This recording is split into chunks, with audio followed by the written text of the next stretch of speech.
Dieu parle des oiseaux dans la Bible.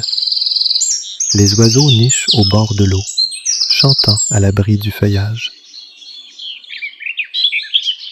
Comme ils sont joyeux de se faire entendre, et tout spécialement au printemps, quand la nature renaît. Nous aussi, devant la beauté d'une fleur, d'un arbre, ou même d'un papillon si parfait, nous avons envie de louer Dieu et de chanter comme les oiseaux.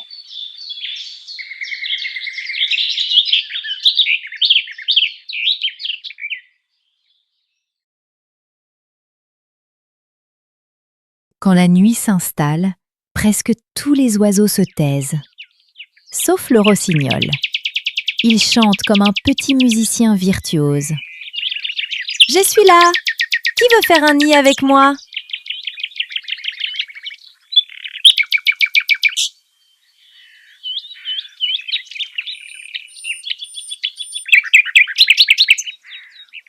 Au matin, un autre chanteur s'éveille. C'est le merle noir, avec sa mélodie flûtée.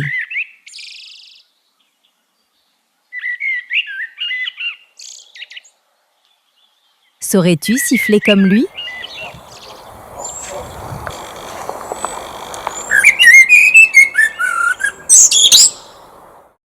On le rencontre dans les sous-bois et même dans les jardins.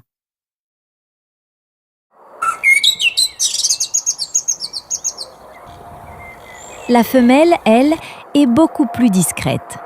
Elle cache soigneusement son nid dans un buisson. Un vrai petit chef-d'œuvre en forme de coupe.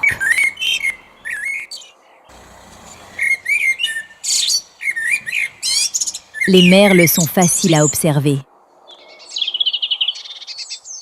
Mais as-tu remarqué les rouges-gorges ? Tu entends son chant clair et rapide ?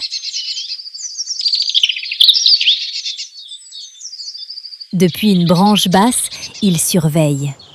Et dès qu'il voit une chenille, il se précipite pour la manger.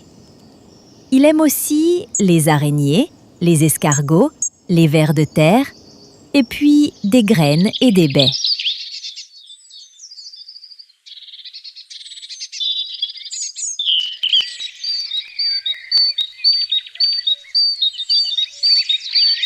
Et la mésange charbonnière, tu la connais ? Elle chante dès le matin. Son chant est facile à reconnaître. On dirait « tititu, tititu, tititu ».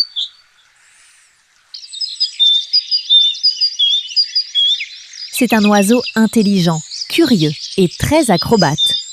Il lui arrive même de se suspendre la tête en bas pour chercher sa nourriture.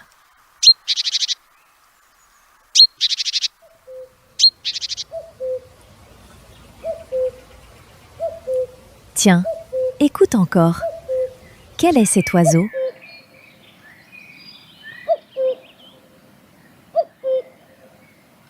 C'est le coucou, justement. Sais-tu que le coucou ne construit jamais de nid ?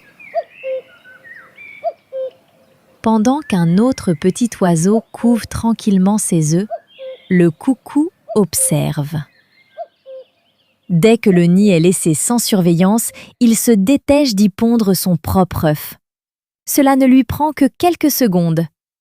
Puis, il s'envole, comme si de rien n'était.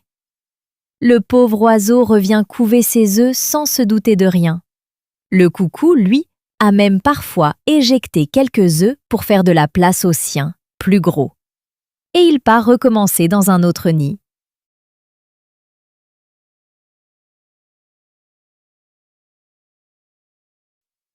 Le petit coucou naît avant les autres. Regarde bien ce qui a été filmé dans un autre nid.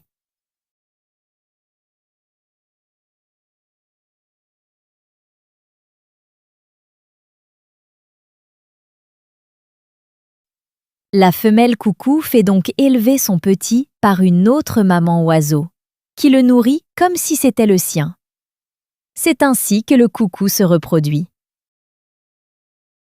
Nous, les humains, trouvons cela choquant, car nous ressentons des émotions. Mais les animaux, eux, suivent simplement leur instinct de survie, celui que Dieu leur a donné dans sa sagesse. C'est ainsi que le chat chasse la souris, le lion mange l'agneau, peu lui importe qu'il soit mignon. L'aigle attrape un lapin pour nourrir ses petits. Et le coucou, lui, utilise la ruse pour assurer la survie de son oisillon. Ils agissent par instinct, et c'est Dieu qui le veut ainsi. Oui, Dieu a donné à chaque espèce le moyen de vivre selon ses besoins.